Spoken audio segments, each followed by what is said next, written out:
The Democratic Party has run nearly every inner city in this country for 50 years and run them into financial ruin, virtually every single one.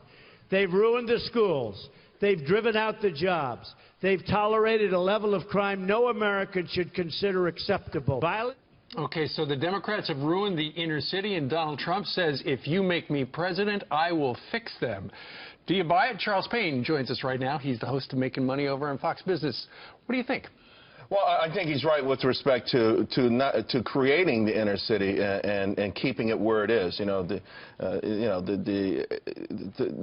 the point he made, the top 50 cities where Democrats have been in control for a very long period of time, including Milwaukee. It's just, I think that the evidence speaks for itself. And it's really devastating because it only gets worse and worse and worse. There's no really sign We've of... poured trillions of dollars into the war on poverty. Why hasn't it gotten better?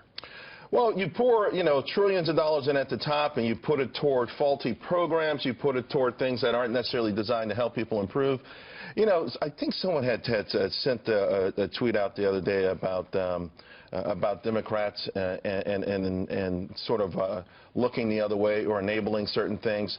I got to tell you something. The bottom line is that ultimately people have to help themselves.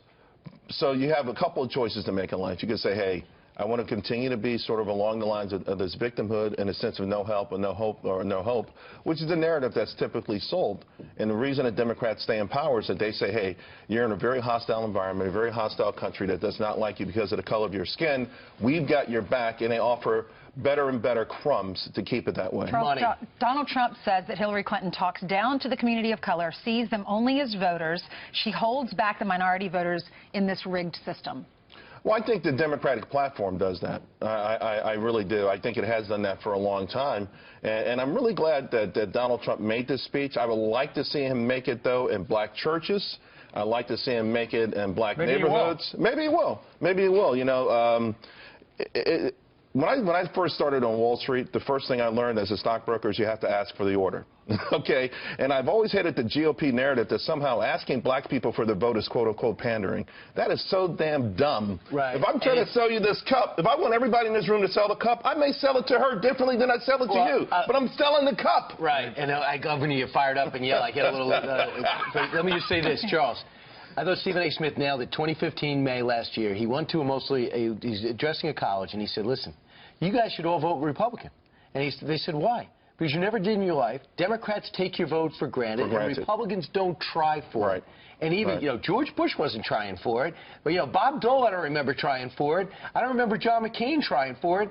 This was the first time I heard a speech that at least put it in text. Now you got to see if the sleeves are going to get rolled up and you're actually going to walk the streets and hear the problem. I agree 1,000%. Listen, we've got a tragedy right now in Louisiana. Where's President Obama? On He's vacation. having a party. He's on vacation in Martha's Vineyards. And, listen, George Bush, he got pretty harsh treatment for what happened after Hurricane Katrina. So there are two different standards that have already been established. We know this already.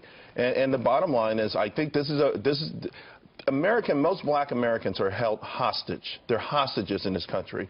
Okay, they live in fear. They live in fear in their own neighborhoods. They want to be free. They want to break this, but it's a lot more complicated. People say, see something, say something. Hell no. I'm not going to say anything if the guy gets out of jail in 3 years. Yeah. He knows where I live. I'm not going to say anything if he doesn't.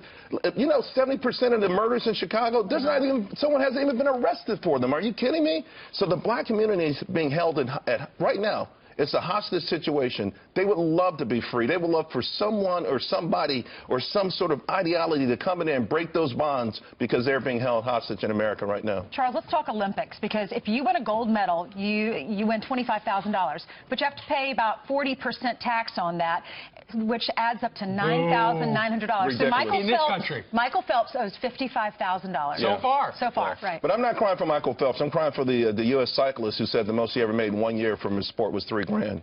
Or Gabby Douglas' mom filing for bankruptcy before 2012 because of all the bills that they incurred. If an American worker works for a foreign company overseas, $100,000, your first $100 grand, is tax exempt. Ambassadors around the world don't pay taxes. These are our ambassadors. When they stand on that stage and our national anthem is played, the rest of the world gets to see how great America is. Right. Those athletes and our soldiers are our representatives around the world for the greatness and the future of America. Taxing them is the last thing we should be doing. People see the dream team and they think, what are these millionaire athletes? It's not about the dream team. It's about the cyclists, the fencers, the team handball players. In the top 10 track and field, the average pay $15 grand. They don't make a lot of money from this stuff. Some of them get on the cover of Wheaties boxes, but for the most part, most of them are struggling. All right, Thanks, Charles. All right, guys. Thank you very much. Thanks a lot.